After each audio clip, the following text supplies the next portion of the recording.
Hello friends, welcome to my YouTube channel. आज हम पढ़ रहे हैं तत्पुरुष समास कि तत्पुरुष समास है क्या, इसकी पहचान कैसे करते हैं और इसका समास का समास विग्रह कैसे करते हैं। तो आज हम आपको यहाँ बताएंगे कि तत्पुरुष समास है क्या। सबसे पहले समझिए कि इसमें दो पद होते हैं समास में, प्रथम पद और अंतिम पद। जैसे राजपुत्र तो राजा का पुत्र, तो ये जो राजा ये हमारा प्रथम पद हुआ और जो पुत्र है ये हमारा अंतिम पद, ये हमारा अंतिम पद हुआ। तो तत्पुरुष समास में अंतिम पद की प्रधानता होती है, यानी जो अंतिम पद है, ये जो पद है इसकी प्रधानता होती है और जो प्रथम पद होता है ये गौण होता है, मतलब ये विशेषण होता है और इसकी विशेषता अंतिम पद बताता है। अगर साधारण भाषा में समझा जाए तत्पुरुष समास है क्या, तो जो इसका प्रथम पद होता है वो विशेषण होता है और जो अंतिम पद होता है वो विशेष, यानी इसकी विशेषता को बताता है। और ये तत्पुरुष समास 6, इसके 6 भेद होते हैं कि मतलब, और तत्पुरुष समास में परसर्ग यानी जो चिन्ह होते हैं, जैसे कारक चिन्ह, अगर आपने कारक पढ़ा है तो आप उसको जान सकते हैं कौन कौन से कारक चिन्ह होते हैं। अगर नहीं है तो हम इससे जल्दी वीडियो बनाएंगे ताकि आप कारक अच्छे से समझ जाए। अगर कारक समझ गए तो तत्पुरुष समास के कौन सा भेद है आप अच्छे से समझ जाएंगे। तो इसमें 6 भेद होते हैं और इसका समास विग्रह करने में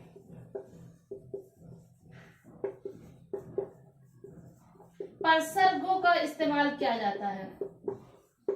परसर्ग चिन्हों जैसे कि का, में, पर, द्वारा, से, इन चिन्हों का प्रयोग किया जाता है। तत्पुरुष समास का समास विग्रह करने में परसर्गों का प्रयोग किया जाता है।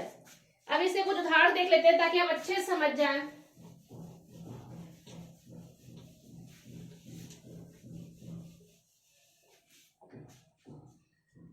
सबसे पहला भेद है इसका द्वितीय तत्पुरुष। द्वितीय तत्पुरुष समास। द्वितीय तत्पुरुष समास, इसका जो चिन्ह है, यानी जो समास विग्रह करेंगे उसका चिन्ह है को। इसके उदाहरण दे रहे थे ताकि आप अच्छे से समझ जाए।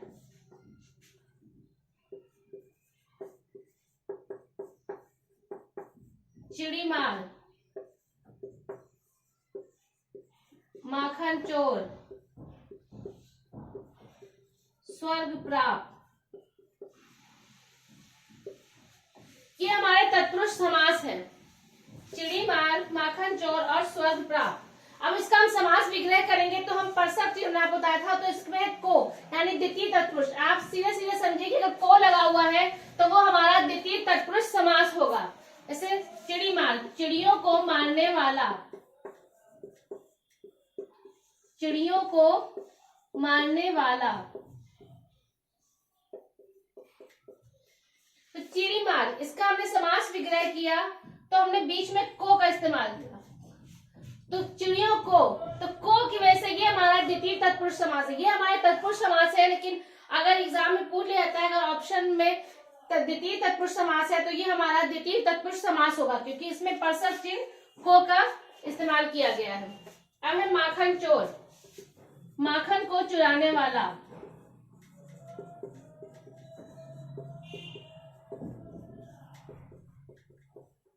तो यहाँ पर हमने माखन चोर का समास विग्रह किया है, तो हमने माखन को चुराने वाला को का यूज किया है, इसलिए यहाँ पर द्वितीय तत्पुरुष समास होगा। स्वर्ग प्राप्त, स्वर्ग को प्राप्त करने वाला, स्वर्ग को प्राप्त करने वाला।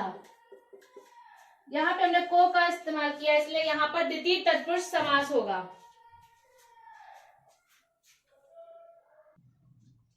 तो ये द्वितीय तत्पुरुष समास हमारा पूरा हुआ। अब इसका हम दूसरा भेद देखते हैं, तृतीय तत्पुरुष समास।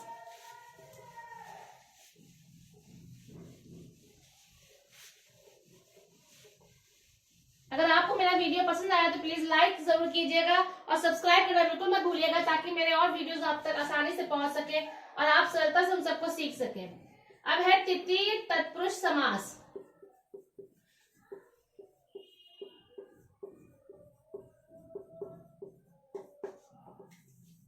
द्वितीय में हमने आपको बताया था कि जब समास विग्रह करेंगे तो हम परसर्ग जो चिन्ह है को उसका इस्तेमाल करेंगे, लेकिन तृतीय में से या द्वारा इसका इस्तेमाल करेंगे। से या द्वारा, इसका उदाहरण देख लीजिए।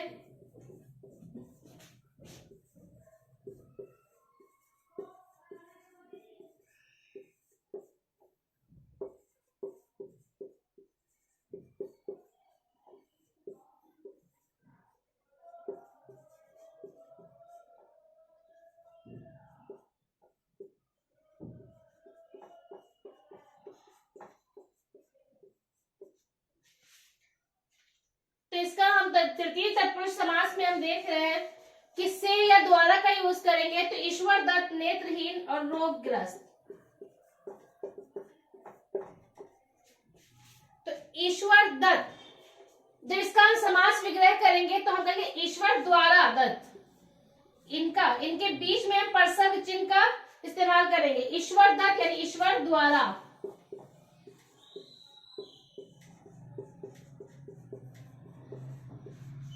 नेत्रहीन, नेत्र से हीन, हमें आपको बताया कि समास विलय करने के लिए हमें परसर्ग चिन्ह का इस्तेमाल करना है, तो से या द्वारा।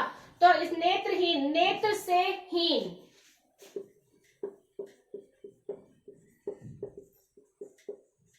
तो यहाँ पर से आया है, यहाँ पे द्वारा आया है, और रोगग्रस्त, रोग से ग्रस्त।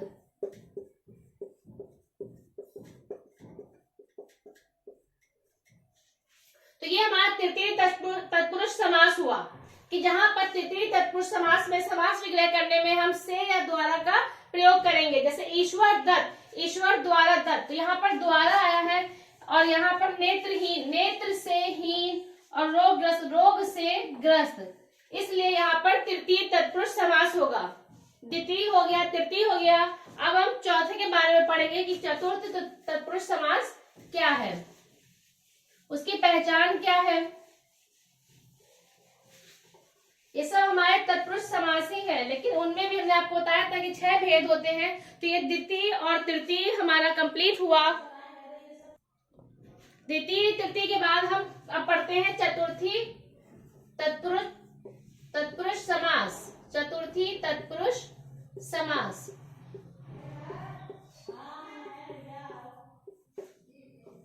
इसके लिए हम परसर्ग चिन्ह के लिए का इस्तेमाल करेंगे। अभी मैंने आपको तृतीय तत्पुरुष समास बताया था, अभी चतुर्थी तत्पुरुष समास है, जिसके लिए हम परसर्ग चिन्ह या कारक चिन्ह के लिए का इस्तेमाल करेंगे। इसका उदाहरण देख लीजिए ताकि हम अच्छे से समझ जाएं।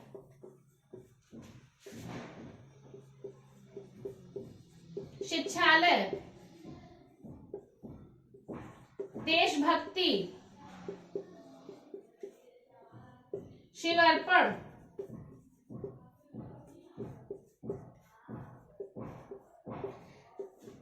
शिक्षालय। अब इनका हम समास विग्रह करेंगे तो होगा हमारे शिक्षा के लिए आलय।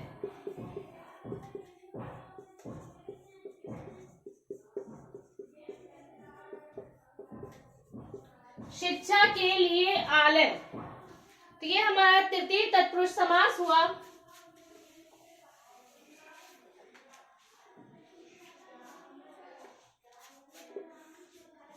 देशभक्ति, देश के लिए भक्ति, मतलब यहां पे हम इसका कारक चिन्ह का प्रयोग करेंगे के लिए। शिक्षालय, शिक्षा के लिए आलय, यहाँ पे हमने के लिए का इस्तेमाल किया है, इसका प्रयोग किया है, इसलिए यहाँ पर हमारा चतुर्थी तत्पुरुष समास होगा। देशभक्ति, देश के लिए भक्ति, शिवार्पण, शिव के लिए अर्पण,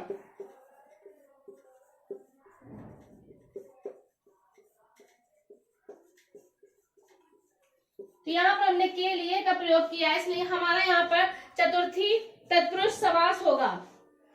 शिक्षालय, शिक्षा के लिए आलय, देशभक्ति, देश के लिए भक्ति, और शिव अर्पण, शिव के लिए अर्पण।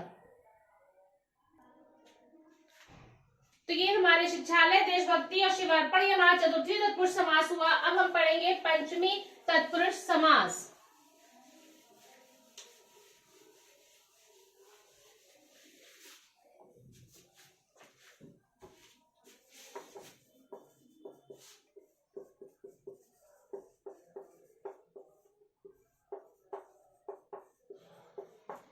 इसके लिए हम कारक चिन्ह का प्रयोग करेंगे। से हमारा परसव चिन्ह है, यानी समास विग्रह करेंगे इसका, तो हम से का प्रयोग करेंगे। उदाहरण है पदच्युत, जन्मंध, जन्मांध, ऋणमुक्त। पदच्युत यानी पद से अलग, इसका समास विग्रह हम करेंगे तो हम करेंगे पद से अलग।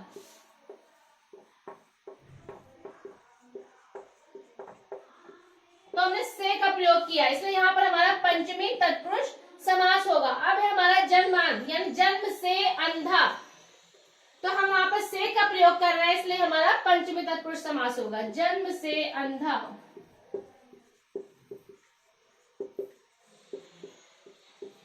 तो से का प्रयोग किया है। और ऋण मुक्त, ऋण से मुक्त,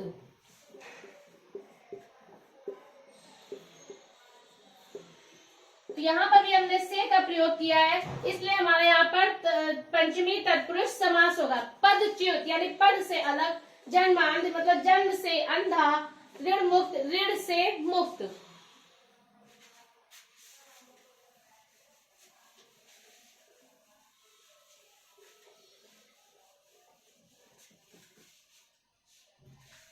अब है षष्ठी यानी छठा भेद।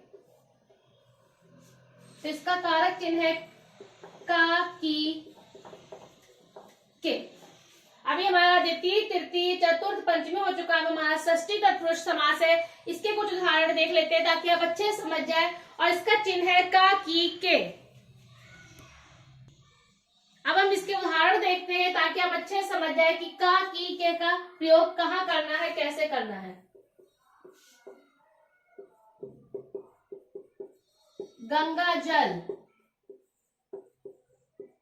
देश सुधार, ये हमारा षष्ठी तत्पुरुष समास है, जहां पर हम का, की, के का प्रयोग करेंगे। गंगा जल यानी गंगा का जल, तो यहाँ पर हमने का प्रयोग किया है, इसलिए यहाँ पर हमारा षष्ठी तत्पुरुष समास होगा। देश सुधार यानी देश का सुधार, यहाँ पे हमने इसका विग्रह करने के लिए का प्रयोग किया है। चंद्रोदय,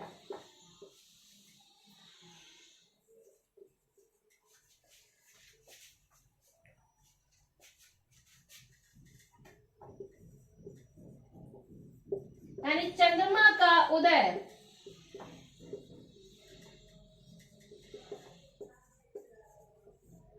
तो यहाँ पर हमने का प्रयोग किया है, इसलिए हमारा षष्ठी तत्पुरुष समास हुआ।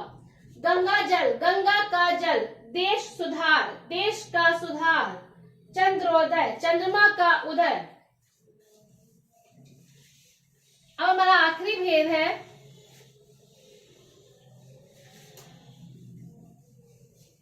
सप्तमी। इसका कारक चिन्ह है में या पर।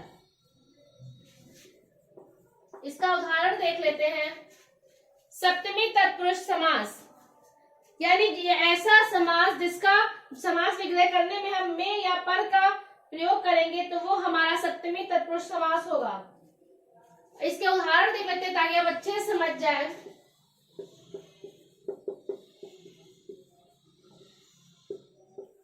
पुरुषोत्तम, में या पर इसका प्रयोग करना है, तो इसका हम समास विग्रह करेंगे तो पुरुषोत्तम यानी पुरुषों में उत्तम।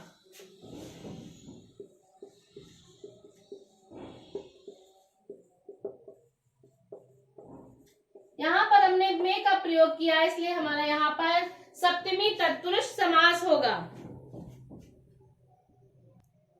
पुरुषों में उत्तम। अब दूसरा है हमारा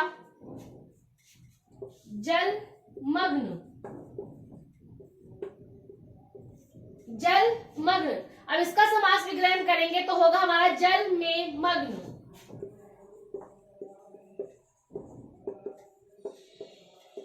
यहाँ पर हमने में का प्रयोग किया है समास विग्रह करने में, इसलिए हमारा सप्तमी तत्पुरुष समास होगा। एक उदाहरण और देख लेते हैं ताकि आप अच्छे से समझ जाए इसको कि में और पर। अब में के तो हो गए, अब हम पर का देख लेते हैं। आप बीती, अब इसका समास विग्रह करेंगे तो होगा अपने पर बीती।